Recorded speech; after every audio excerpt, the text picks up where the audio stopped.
Jeg vil gerne forklare om, hvordan man beregner pH i opløsninger af syre. Og det her er jo definitionen på pH, og det vil sige, at det eneste, man egentlig skal vide, det er jo koncentrationen af hydroniumionen. Fordi så sætter man jo bare ind og siger minuslogaritme til det. Så den skal man hele tiden søge og regne ud, så har man pH. Og her i bogen, så kan man se, at hvis nu man har en stærk syre, så har man jo koncentrationen af syren, og så er det jo sådan, at al syren vil jo reagere med vandet og blive til hydroniumionen. Så den vil jo faktisk ende med at få den koncentration, som den stærke syre havde. Så derfor er det meget let at udregne pH i stærke syre, fordi der er pH sådan set bare minus logaritme til koncentrationen af syren. Fordi al syren jo bliver omdannet til hydronium. Det kan man også se her på den næste her. Her kan man se, at hvis nu man har koncentrationen af saltsyre er 0,01 molær, så vil al saltsyren her jo blive omdannet til hydronium. Det vil sige, at den der vil jo så blive 0,01 molær. Så, og så har man den, og når man har den, så kan man jo lynhurtigt udregne pH, så siger man jo bare minuslogaritmen til det tal, og det er 2, og så pH2. Og det kan man, fordi at saltsyre er en stærk syre, og det kan man også se på pK-værdien. pK-værdien er under 0, så er det en stærk syre. Men hvad så, hvis man har en svag syre? Det kan vi så se. Og det kommer her på næste side. Der. Hvis man så har en svag syre, så er man nødt til at opstille en ligevægtsudtryk. Fordi så har vi jo lige pludselig en ligevægt, så er det ikke sådan helt forskudt mod højre. Og her kan vi se, at vi har en ligevægt og den svage syre.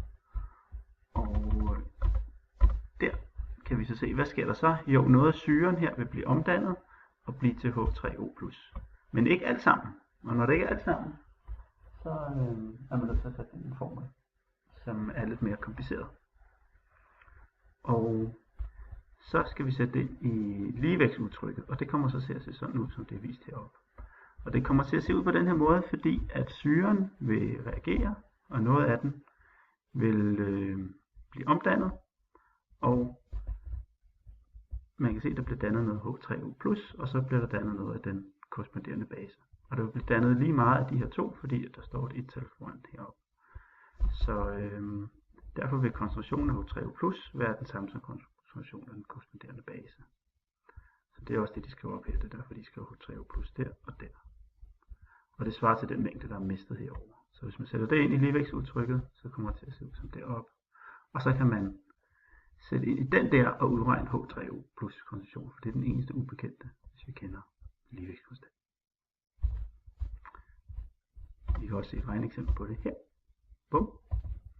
Her har vi hydrogen, sulfid, 0,01 molær, og her har vi ligevægten, og hvis man så sætter ind her, så kan vi se, at vi for eksempel, hvis vi starter med 0,01 af den, og så mister vi x, når den reagerer. Det vil sige, at vi mister en eller anden mængde, når den reagerer, og det får vi så her, vi får x af den, og vi får x af den, når den har reageret med vand. Og hvis vi sætter det ind i ligevægtsudtrykket, så vil det blive x i anden divideret med 0,01 minus x. Og det er så lig med ligevægtskonstanten. Og i det her tilfælde ligevægtskonstanten 6,96. Så pK er 6,5 og ligevægtskonstanten 10 minus 6,96. Hvis vi løser den her ligning, så får man x er lig med det her tal. Og det er jo det samme som H3O+ konventionen, som jo også er x der. Og så siger vi bare minuslogaritme til det tal, så får vi pH 4,48. Og det er jo lidt højere end det pH vi havde deroppe. To syrer har ellers samme koncentration, men her bliver pH 2, og der bliver pH 4,48. Og det er jo fordi her reagerer al syren og bliver omdannet til H3O+. Her reagerer kun noget af syren og bliver omdannet til H3O+. Så bliver det ikke helt lige så surt som det første tilfælde. Nogle spørgsmål? Så står vi her.